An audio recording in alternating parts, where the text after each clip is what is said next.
Welcome to another episode of Gur Cafe. I'm your host, Lanie. Join me and my colleagues, Oli and Seb, as we discuss varying topics around all things games user research.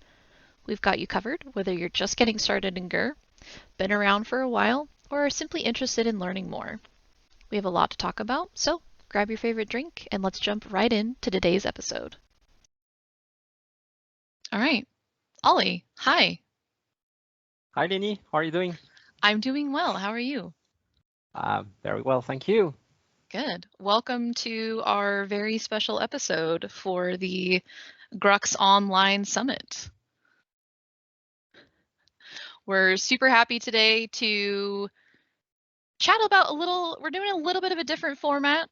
First of all, our lovely friend Seb is away today, so it's just going to be Ollie and I having a conversation, but looking forward to it. We have many of these, and so it should be just like our usual conversations of chatting about topics that we enjoy. Yep, but Seb, you will be missed. Yes, we will. We'll have Seb next time for sure. So, but topic of today is a little bit of an interesting one because we're actually going to be discussing a talk that was previously given at the Games UR Summit in 2019 in San Francisco by our colleague Julien. The name of the talk is How Can We Blend UR into the Design Cycle?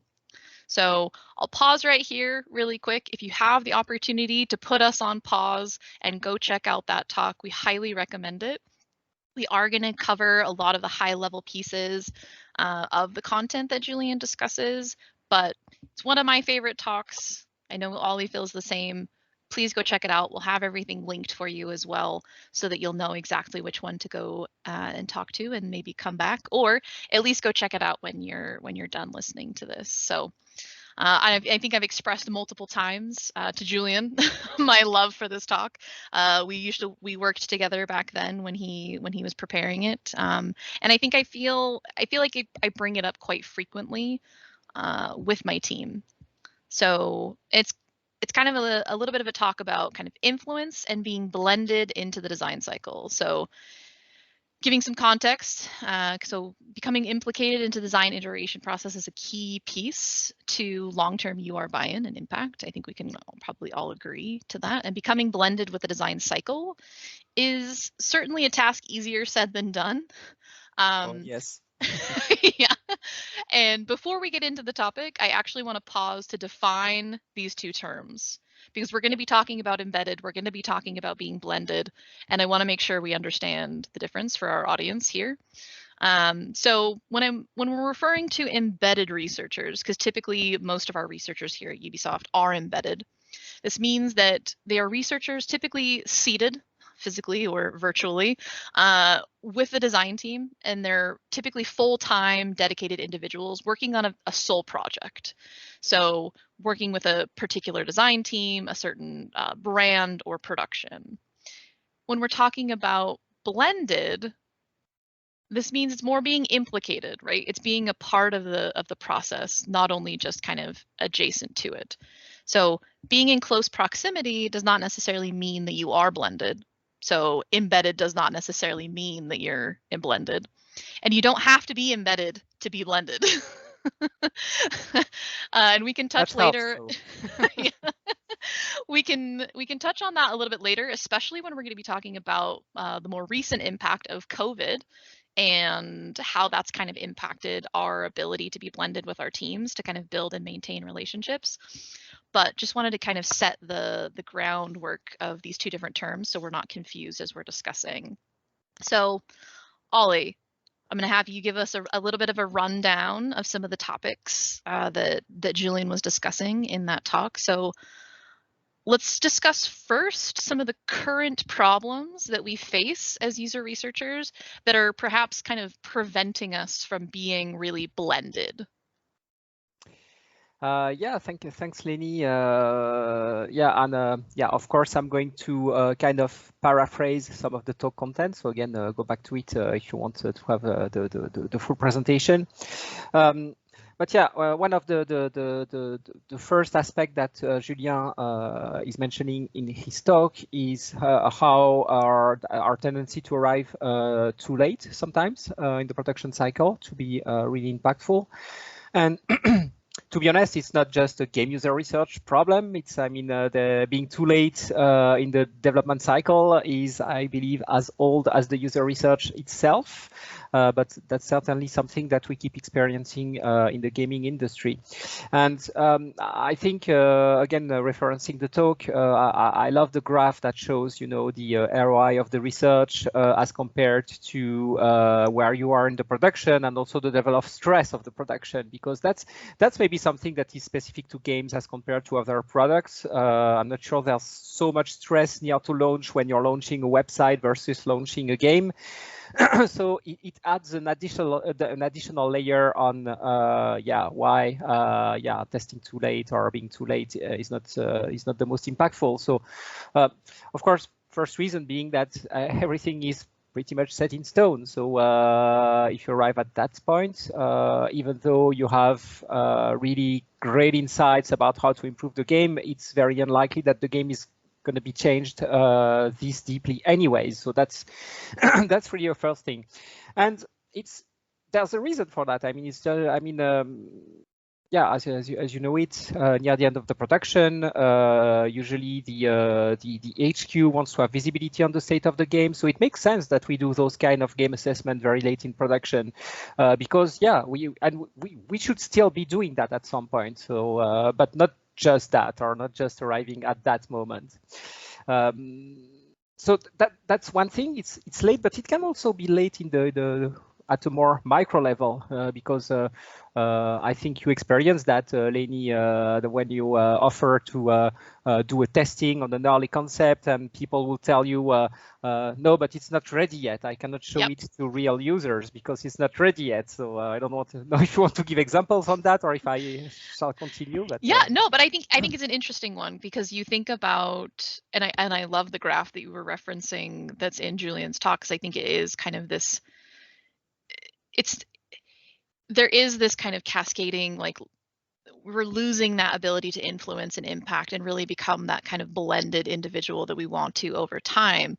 But it's not necessarily that you come in early that like guarantees that you're going to be able to have a lot of influence and impact, because there is some kind of education that needs to come into play when you're coming in early, kind of helping people understand that it's not necessarily too early, and kind of working through some of that kind of initial stress and anxiety. So I think coming in late is the more kind of classic problem I think that many of us face as a more universal way. But it also, like you said, it can be reflected on the flip side of coming in so early. If you don't have the experience of working with the design teams that are accustomed to working with researchers or quote unquote external individuals to get that feedback, to not feel like you're dictating the design process. And we're going to touch on that a few times over the course of what we're chatting about today, is that it's not about this loss of creativity, right?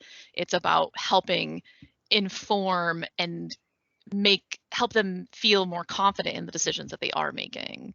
And we see that as kind of one of the current problems that we're facing if we're coming in too late or we're coming in too early and we're not well positioned, or our teams are not prepared to work with us. We can have similar problems whether we're at the beginning or the end. Yeah, and you know that makes me think of this famous sentence, you know, test early, test often. I think it's not a wrong sentence, but maybe we should phrase it differently, like do research early, do research often, because you know, more often than not, user research is associated with testing, and testing is associated with assessing and not helping to design, right? When we test something, we want to see if it works or if it doesn't work, and that's definitely an important part of the process, but sometimes it's the only part or the only way that we collaborate with productions. And obviously, when we do that, it means that we don't really have a say about the decisions that are being made. So it's definitely a missed opportunity, because yeah, we can tell if what they decided works or doesn't work, but we're missing the spot when it comes to really providing useful information to help them make their decision in the first place. I think it touches on a bit of that kind of mentality that Julien talks a little bit about, this kind of firefighter versus like a builder, where you've got this firefighter mentality where you're kind of just a little bit on the outside all the time. Like you've got this kind of sense for, maybe I don't understand why this decision is being made, or I'm not involved enough to be able to get full understanding as to, well, they didn't fix this issue or they didn't fix this thing. And it feels a little bit like, well, I said that this was a problem. Why didn't they address it? And it's kind of how we're presenting ourselves within that space. If we're constantly just there to say like, okay, yeah, like that thing worked, all right, see you later. Maybe that's feeding in a little bit to that, and to some extent, I think. Yes, definitely, and we know that that's also it's quite common that junior, they just want to run tests, because this is what they've been trained for. So yeah, I want to run that test. I want to have participants, and I want to answer that question, etc. And that's good. I mean, again, that's an important part of the process. There's a place for that. But it's interesting because somehow it sustains this kind of position that we think we're too much in about the validators. Yes. But at the same time, this is what the juniors want to do that, and I can perfectly understand that, because they won't like you to polish their weapons and to learn to do those methods, etc. But in the end, if it's just that, I think no one's a winner at the end of the day. I mean, neither the production and neither us, because I can perfectly see, as you were telling, hey, why didn't they do this change that I reported since last time? So we have seen that, the frustration that it can generate already for the user researcher to have the feeling that what they are doing is not taken into account, etc., etc. But also probably on the production side, just having this kind of anxiety, as you were telling, and that Julien is mentioning in the talk, that, what are they going to think about my design? And am I going to have a good rating, or am I going to have a bad rating? So it's just a stressful and, let's say, unsatisfying situation for everyone, I believe. When it could be otherwise, but being otherwise means being blended, and doing test after test is not being blended. Yeah, you've touched on so many wonderful topics that I want to talk about.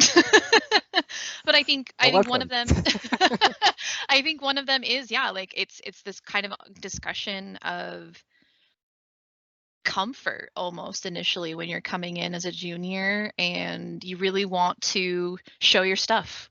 I want to show my methods. I want to do this like really interesting pieces of research, and that's fantastic. And there's definitely a place for that. And you and I have talked about this. I talk about it with my team all the time. It's like validating things is okay. Coming in and saying like, yes, this thing worked as intended is always going to be okay.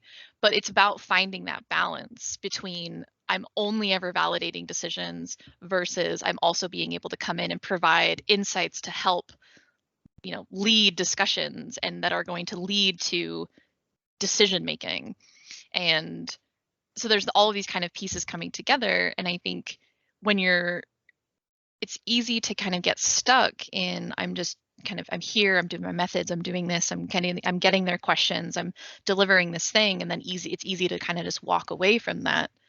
And I think that often does lead to this kind of stress and anxiety, right? Like having worked with Julien, he and I worked on Siege. He was the cell owner when I was an analyst on Siege. And he would say all the time, and he says it in the talk, like if it's always stressful, something is wrong. And that goes for either side, like you said. If it's always stressful for your analyst, that's not an ideal situation. And if it's always stressful for your partners, I don't know what rating I'm going to get. I don't know what this feedback is going to be. Is it going to be bad? Is it going to be good? You've got some missed opportunities. and you've got this option for really becoming more blended, right? So it's like if we're continually coming in too late where we're not able to have the impact and the influence, if we're too often ending up being the ones to kind of just strictly validate decisions, and we've got this mentality, like this firefighter mentality a bit that Julien describes, it's like these are all these kind of qualities of like an unhealthy or like an imbalanced relationship with user research and design. And it's because it can be impacted by kind of how we're presenting ourselves and what we're able to do and what our role there is, right? There's a lot of education opportunities. And I think, well, obviously we all want to strive for a more stress-free relationship with our designers and our partners. And we don't want to be experiencing stress and anxiety on our side when we're running research. We want to understand why changes are being made. We want to ensure that things are being fixed upon when we're bringing up issues. So I want to touch a little bit on then, what does good look like, right? So we've talked on like, okay, what some of the problems that we're facing are, but how do we get to the point where we're able to kind of maybe own or become, own some of this iteration process or become blended? Yeah, and since we are talking about the testing loop, I think that a first point that we can bring is that let's remember that test is not the answer to everything. It should never be. I mean, it's just again, it's easier said than done, because it's also some kind of wildly spread stereotype on the productions that this is what the user research labs are doing. They are doing tests, they're doing those play test, a word that I don't like that much, because it means thing that is a very, let's say, reduced way of describing the research. Yep. But also because they want some tests, we do some tests, and sometimes it's difficult to extract ourselves from that loop. You are telling, yeah, of course we want to do it differently, but sometimes when you are stuck on that loop, it can get difficult, because you're anyway always running to do the next test, so you don't even have the bandwidth to get out of this. But yeah, I mean, a simple thing is just let's just remember that test is a tool, and that's just a tool, and we have many tools in our researcher toolbox, which is why I love so much that our craft. It's because there's so much way to answer a question, and again, it's just switching from that what research am I going to run to what insight do they need to make that decision, and what do they need them is, I think, a good starting point, because maybe you're more thinking about what's going on in the production than what method do I have to put in place, and what are my participants going to look like. I mean, these are just means to produce what the production needs, but first we need to understand what the production needs, and sometimes we kind of not fail that step, but maybe don't have all the conversations that are required to get a full understanding and visibility on how we can be most efficient to our stakeholders. And I think it's difficult too when you are a little bit fresher and newer in the job as a researcher to feel really confident with all of these methods that are in your toolkit, right? You kind of like roll up on the production, you got your big toolbox, and you're just like, all right, now what? It's trying to kind of figure out like, okay, so I've got all these things and I've got these different things that I can do. And it feels very counterintuitive to say, don't start doing research yet, because like that's what you were there for, and like that's what your job is. Yeah, right. But it's like, no, just go talk to people, just go understand, right? We need to understand where we are, where we want to be, but we also really need to understand where we've come from. And that's regardless of the state of the game that you're on, right? It's that if you're trying to if you're coming in at any point in during the production, conception, whatever of the game development cycle, it's really important to be able to understand where you are and how that fits in. And that's how you're really becoming a partner, right? You're not just becoming this like support role where it's like, okay, here I am, tell me what to do, tell me what to test.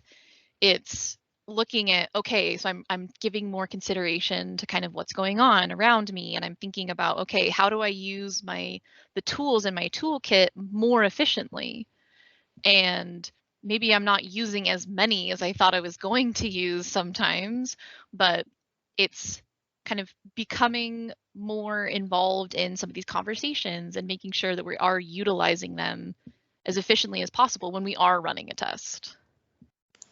Yeah, and you are saying how we can become partners, but I would dare to go one step further, but I think that we somehow need to become part of the team. We need to become part of the production team, because I remember from discussion I had with analysts in the past, I heard a couple of times saying, yeah, they're seeing us as a part of the team. They told us you are part of the team, you know. And I think when you reach that level of collaboration, then it's maybe not be perfect, but that's at least you're not the service anymore. You are really someone working with the team, and they feel that you have the same drive that they do to make the project a success and the game a success, etc. And it changes a lot the kind of discussion that you can have with them, because then when you become a trusted partner or kind of a team member, I think that people open up way more about their challenges, what they are trying to do, what they need to address, etc. And this is the gold mine that you need to have access to be the most relevant in your work. I think you're also able to anticipate some of those challenges as well when you're really there to be able to be involved in the conversations and see where they're going, what the decisions are being taken, and and that's what this kind of blended definition is that we're really discussing. It's, when Julian's in his talk, he's talking a little bit about blended as kind of like owning this kind of portion of the iteration process. And I think owning some aspect of the design cycle, right? And I think that can manifest in a lot of different ways, and it's going to depend on the game, the product, the cell, the individuals, the researcher, and I think it can look a lot differently, kind of depending on your own individual experience as well. If you're a little bit newer, a little bit more junior in the role, that can be maybe being a bit more of a discussion facilitator in some of these things. Maybe you're involved in a design workshop and you're kind of helping moderate that discussion with some of the designers and some of the directors and other individuals from the team. If you're more of a senior level role, maybe it's just sitting in directors' review meetings and providing insights and asking questions, right? It's influence isn't only about having answers, it's about asking the right questions and getting people to think about things in a different way. And so it's not this like one kind of way of doing it. There is that level of flexibility there as well. So I think the most interesting thing that we can chat a little bit about now is kind of, okay, I think we're all in agreement that this is like a really good thing, but like, how do we get there? How do we get to the point where we're able to be moving past kind of these support characters and we're more into the partners, where we are more blended and maybe we have this more kind of healthy relationship? But how do we do that with our teams? Mm-hmm. I mean, you hinted a little of it, I think, in what you said. Again, we're going to talk again about the importance of communication that we already discussed in the previous episode. But when you join the project, don't rush to know when you are going to do your first test or your first piece of research. It's talking first. It's understanding where you are, understanding the context, and as intimidating it can look to maybe more junior people, it can be as simple as just taking around and seeing a designer and say, hey, hello, introduce yourself and say, hey, what are you working on? Oh, you're working on that part, and how does that work with the game? Just being curious, people like it when someone is interested in their job. So I won't see people telling you, no, I don't want to tell you about my job. I mean, I don't say it never happens, but usually people are interested, Yeah, and that's for sure. and that's a nice way to create some kind of bond. You know, they need to understand that we are genuinely interested in what they are trying to achieve, and that we are first not just coming and say, hey, we should test this, but just trying to understand what they do and what are their challenges, what are the uncertainties that they have, the directions, etc. It's super interesting because even from those conversations, you can start to identify yourself possibilities for research, Yes. or things that where you believe that, yeah, your skills might be helpful, because again, we can't expect from my stakeholders to know when and how to do research, because otherwise we wouldn't have a job, right? So yeah, it's also up to us to say, hey, you know, oh, you're asking your question, you know that if we did this little piece of research, I could bring you insight about that. That could be a starting point, you know, to try to get on board, and that they see you as the person that helps and not the person that gives the rating. Yeah, and it goes, I think, really nicely into providing that consistent level of support. You know, you're not just kind of coming in at a peak and where things get stressful and then kind of going away. It's these constant conversations. It's like, yeah, you know what? We can run like a small internal thing. I can do a review. I can go ask a couple people what they think. We can sit down and have a play session, have a play test, an internal thing. And that's super helpful to build trust with those individuals, like you were saying. I think it also really helps fight that test anxiety that we see a lot when you kind of are coming and going, and maybe they don't see you very often, and you come in and then suddenly you have like this 90-page user test report.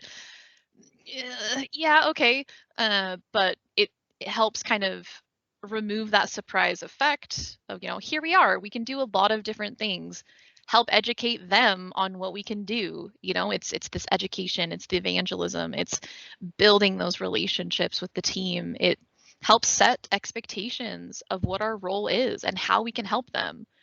Because if you just go in and you're like, yeah, we can get feedback from people on any of your pieces of content that you would like, it's really difficult for somebody to decide, like, okay, well, how do I know when it's ready? How do I know who I need to talk to?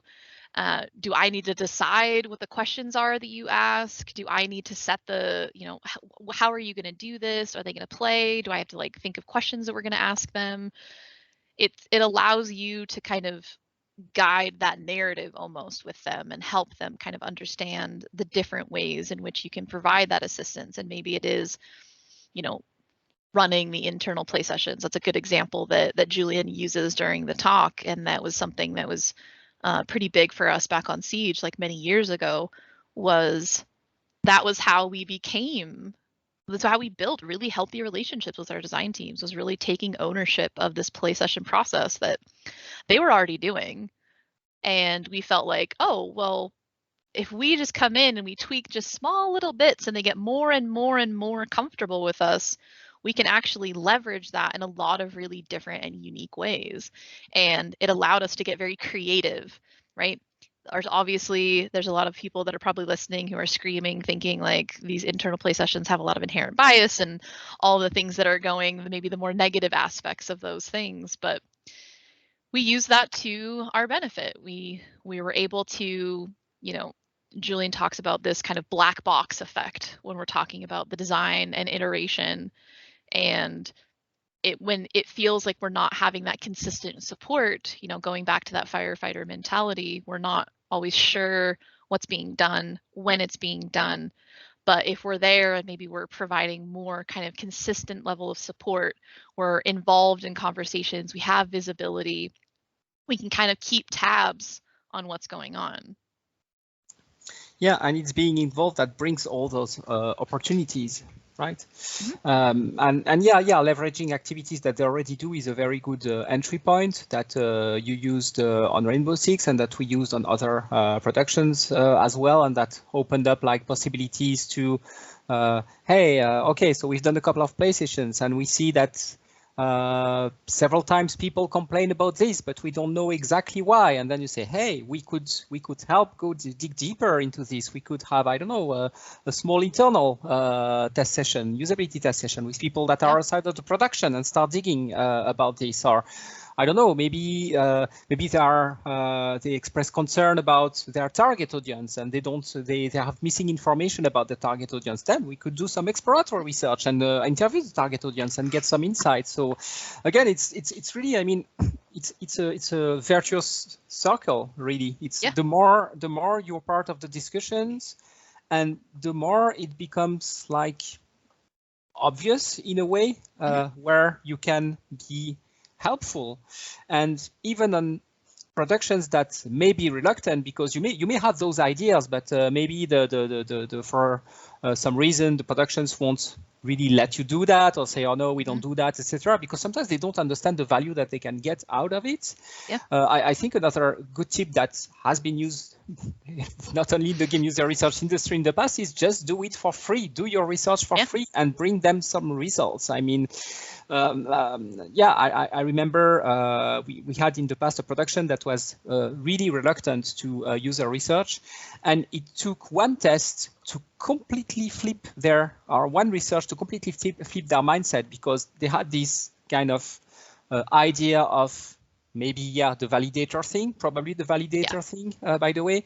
And then they say, oh, but they can actually bring us different kind of insight. And once they get that once and they get really the value out of it, then it opens up a completely different collaboration. But of course, you still have to be listening a lot, because you don't want to miss that first step. So you don't, because you need to be relevant, but be relevant once, and then the door is maybe not fully open, but it's way more open than it was before. For sure, and it's being very mindful about the strategy of the user research, the research strategy alongside the production strategy or the conception or anything. It's really understanding how we can complement that process. It's not losing our own identity into there. It's ensuring that we're able to provide the insights when they matter and be able to be in part of those conversations, and recognizing that if we're looking at like, okay, well, there's a gate, this month, and then in 3 months, there's another gate. I'm going to do a test before and a test before the next one. That also makes it very clear that you have, 2.5 months of in-between time that you can get very creative. You can take time to sit and talk with them, listen, provide reviews of past research that has been done, to be able to do competitive analysis, any sort of different aspects of providing information to just kind of facilitate conversation and kind of fight that the black box of being kind of shut out from all of that, and being the anxiety. And the anxiety on the production side, because I mean, it makes the difference between hey, we just pop out of the blue and we are going to assess your game, versus we work together for all these months to make sure that this gate where we need to have a test and we need to make this assessment is going to go as well as it possibly can, because we try to feed you with information to make the right decision to prepare for that. Yeah, for sure. I think so. I want to touch on an interesting aspect of this kind of relationship building, getting to the point of being blended, because obviously a lot has changed since Julien kind of gave this talk a couple of years ago, the big one being COVID. Oh yeah, that thing. That one little thing, because I think it's, when we're talking about embedded and being blended and things like that, we're talking about these opportunities of like, oh, I'm walking by a designer's desk. Oh, hey, like, what are you working on? How are things going? Like, what are you up to? Like, what's happening? Or even just walking by someone's desk and seeing a stand-up meeting and going over and joining, right? There's a lot of our day-to-day life has changed, right? Like, I was an analyst pre-COVID. So I have a lot of this ways of kind of how I was handling things. And now in the COVID era of our work, I have my analysts that are trying to manage this now in, okay, well, I don't get to just like see what they're working on. It's very different. And so I actually asked them, hey, let's have a conversation. Like, how do we? So a portion of my team was here pre-COVID. A good portion of the team has joined post-COVID or during. I don't know if we're current COVID times, I guess, still. COVID, yeah. And it's still difficult to have a coffee chat these days. Yeah, exactly. You can't really see people a lot of face-to-face. The majority, so for context, we are still very much remote. I know that there are other studios around the globe that are potentially doing more in-person research, but we do have some of our individuals who work in the office. We do have some individuals on design teams and production teams that are in the office, but for the most part, we are still working remote. Our research is remote. We're running online tests, and we can probably do a whole other episode of how we manage remote testing. But obviously, a lot of our analysts right now don't have the luxury of just walking by someone's desk and saying, hey, what are you doing? Social distancing, maybe they're not in the office, all these different things. So, I asked them, what has changed when it comes to building these relationships, becoming blended, and for better or for worse. And there was a lot of conversation about like documentation, where there is a lot more kind of written documentation available, at least for a lot of the teams that they're working with, and how that's been super helpful for them to prepare more meaningfully to go into conversations and be more efficient, because they don't have to just rely on like catching that one person at their desk that one day when they had some free time. Is because majority of us are working remotely, a lot more kind of time is being put into design documentation.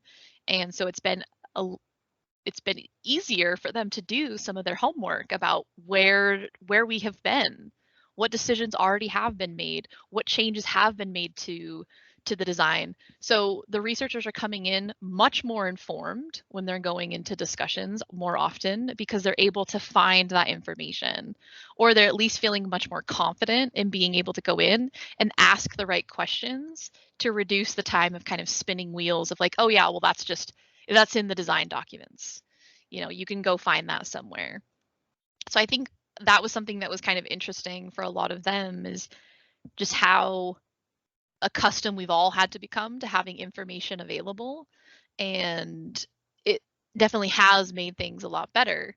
I think some things that some of them mentioned to me about different strategies that they've had to kind of build relationships a little bit more efficiently was changing the way that we deliver findings. There's the tendency to kind of have this kind of one catch-all report with all of our findings and delivering that over to our stakeholders. But what some of them are finding is that it actually is much more efficient and kind of keeps the conversation going when they can have more kind of a quick ad hoc meeting, like right after a test, discuss some high level findings, have a discussion with the team, and then have, maybe a top findings, a more condensed report, and then maybe something that comes a little bit later. But they're trying to find strategies to kind of keep the conversation going, so they don't see them, just up on the floor at their desk. And so they're specifically scheduling like 15-minute meetings to go over some initial things, keeping the conversation going, letting them know, hey, I'm here, I ran this research, this is a thing that we did. So they're not seeing us as well. Yeah, that's interesting to see that this is happening now with the remote setting when it maybe was not happening so much with the in-person. But that's good. I hope this is habits that are going to carry over the return to the office, because they are definitely good habits. I'm wondering if this is something that your team talked to you about, because of course I'm even further from the operations that you are now. But I would tend to believe that because you don't have all these informal or casual, meetings that you could have, that doesn't make it even more important to be invited at the right meeting, because if you're not at that meeting, there's no chance that you hear about it at the coffee machine. Yep. I'm just wondering if you had any insight from your team about that. Yeah, I think a couple of them kind of mentioned something similar to that, where especially some of our newer folks have struggled to kind of find more casual ways to get to know people. It's been difficult for them to sometimes make their way into the inner circle of the production team, because yeah, there's not this opportunity to just walk by and introduce yourself. Things feel a lot more formal, right? For better or for worse. And so yeah, there is that pressure where it's like, oh well, were you invited to that play session? It feels like, when I was chatting with one of my analysts today, it feels a little bit like you have to do a little bit more work to like get that invite to something, whereas maybe we didn't have to do that as much before. And so, going back into this idea that we're providing, quicker, snappier insights as frequently as we can, kind of keeping them thinking about us, and kind of keeping them thinking like, hey, we're here. Because yeah, it's not as common to just be like, oh yeah, you know what? I'm just gonna swing by Lanie's desk. I see her there. I'm gonna go chat with her and we're gonna have this quick little conversation. They're not getting that same level. And so they do have to put in a decent amount of extra work to really foster those relationships, to be able to be in. And I think that it is much more difficult, because you miss that casual nature of some of the like kind of water cooler or coffee chats. Yeah, that's interesting that you are mentioning the play session, because we were talking earlier about the play session and how we could help moderate them, etc. But just participating in them can be some help, and especially these days with the COVID situation. I remember a couple of months ago we had a newcomer, and I was talking to someone on the production they were working on, and I was saying, how is it going, etc. And he thought, yeah, it's going great, but they should do a little more effort to get themselves known by the production. And that person was telling me they should just join our play session and just play the game with us, just so that people see that, hey, you're interested in the game, and you're playing the game, and you're getting yourself known as someone who enjoys the project before being a user researcher. And I think that's something that is super important no matter the situation. But since playing play session is thankfully something that we can still do remotely, that's kind of a casual activity that is available now, and that we could probably leverage to foster that, or get that initial relationship with the people we are working with. For sure. And I think that segues like really perfectly into the next topic that I wanted to discuss a little bit. It's like, like how do we put this into practice, right? Like how do we become blended? How do we build these relationships? And, I think touching back to the talk from Julien, he does specifically mention play sessions, and how we managed to do that was exactly the situation you were describing. It was just us initially showing up and playing with the team to try and like, hey, here we are, like what's going on, trying to keep up to date, trying to learn the game, trying to just have our presence known. And that like evolved to us really taking over that process, implementing a lot of processes, teaching the teams how to run more efficient, more effective play sessions, getting the feedback that they needed. And for a couple of years, we were very, very implicated in the play sessions. It was within the last couple of years now that we've moved away from doing that. But that was really the kind of springboard for, and that was during my time when I was on the project, is really getting people to know me, being able to get to know the designers, being able to kind of really empathize with them on what was going on. And it really was a fairly easy and like cheap way of getting involved and really being able to kind of become a part of things. And that really did allow me specifically, and also the other analysts that I was working with, be able to build our partnerships and our relationships with the team and get that more kind of global influence through giving them like a very easy thing that they were very accustomed to, right?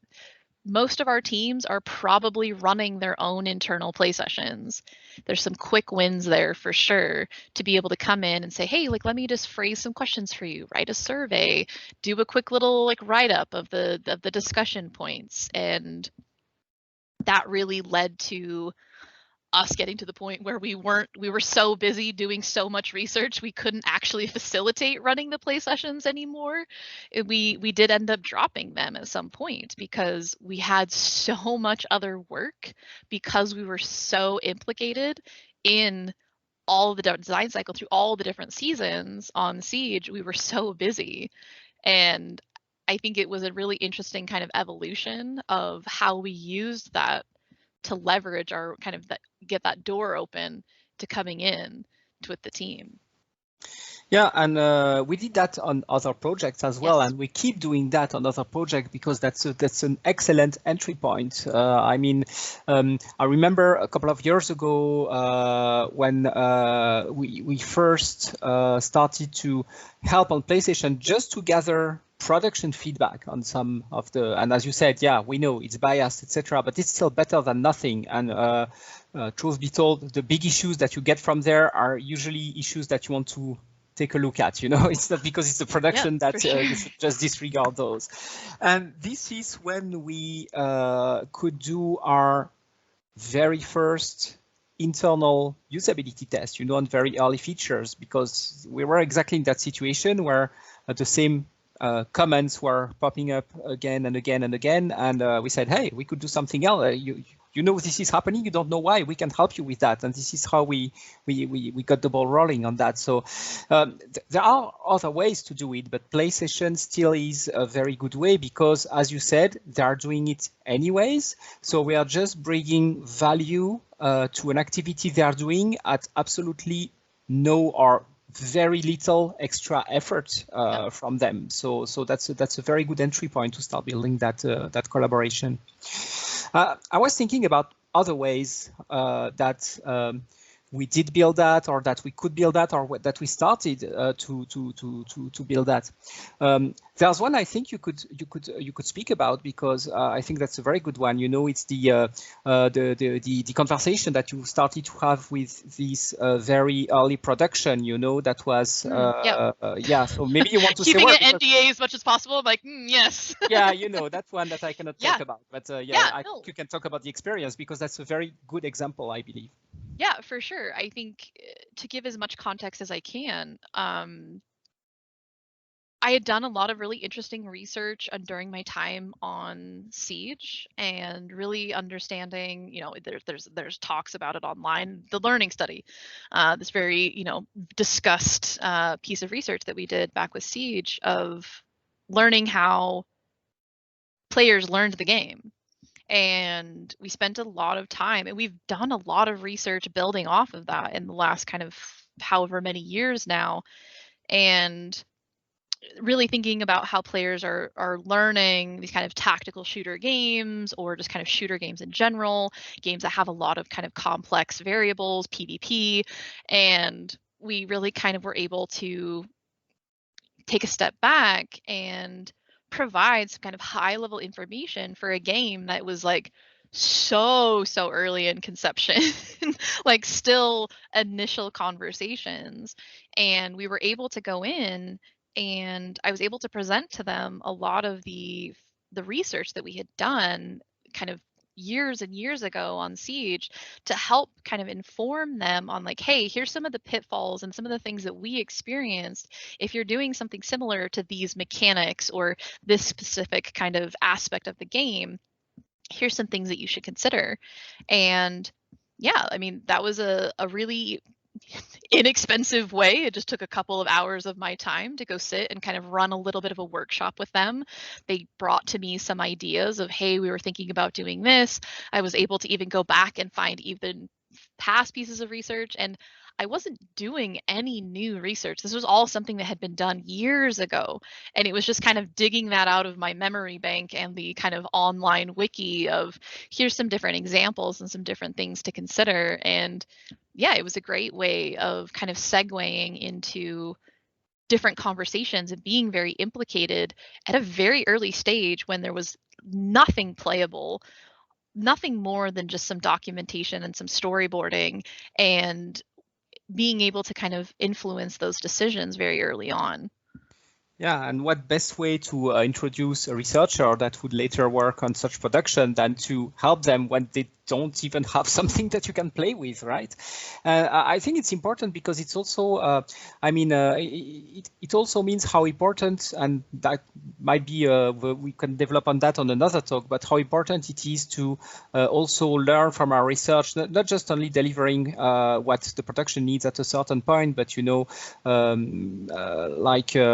aggregating our research and saying, okay, what do we know about these topics and these topics, etc. Because if we can really have developed this broader expertise that is research-based and that it can contribute to very early be meaningful and insightful to production teams, I think it's a very nice way to start building that collaboration. 100%. And I think it's, I think we talked about it in the communication episode, like doing less research. Yeah. And it's like, it's really thinking meaningfully, if you've got a team that's really early on, thinking about research even that you've done or other games have done, there are ways of coming in and really showing where your value is and what you can add to the team, and becoming blended by being able to help kind of provide information and just being that kind of empathetic support for the team. Yep, absolutely. So we're running to the end of time. So I'm gonna that's why, because I was we could discuss other example, but I was watching time. I'm not sure. Maybe it's another time. We'll have to get back to those other examples at another time. So if people are really interested, drop us a line, let us know. I think we could probably chat about that for many, many days. But I think I want to get kind of your final takeaways. So what are some of the most important steps towards moving towards a blended relationship with our design teams? Don't rush into the testing room. Try to understand your context first. I think that's great. That was like much shorter than I was expecting. No, I think that's good. I think it's really taking the time to understand. I've said this so many times. I think many times in the podcast. My team is probably very sick of me saying it. It's just take time to listen. Stay curious, understand what they're going through, what questions they have. It's not always about coming in and providing answers and giving the information. It's just as important to be able to come in and be able to help ask the right questions to facilitate that conversation.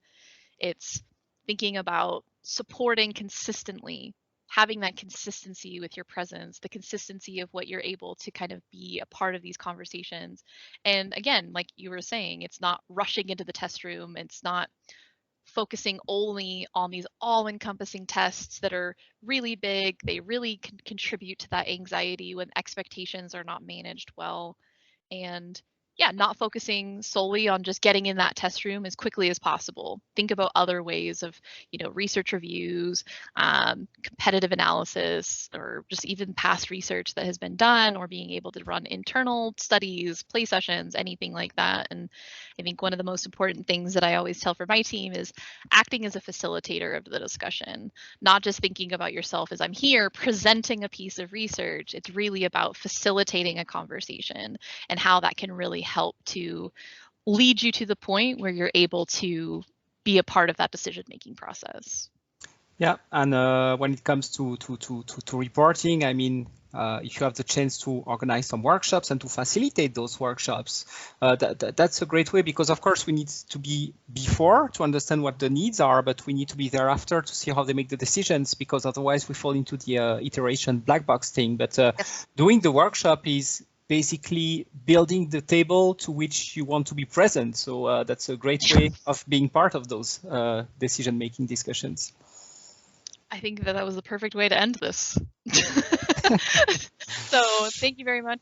It's always nice to have the time to sit and chat with these things. I think it's really interesting, and it's always helpful to reflect on kind of how our team has grown, and kind of how we can continue to build off of some of the really good things that we've discovered that work really well for our teams and sharing those with others.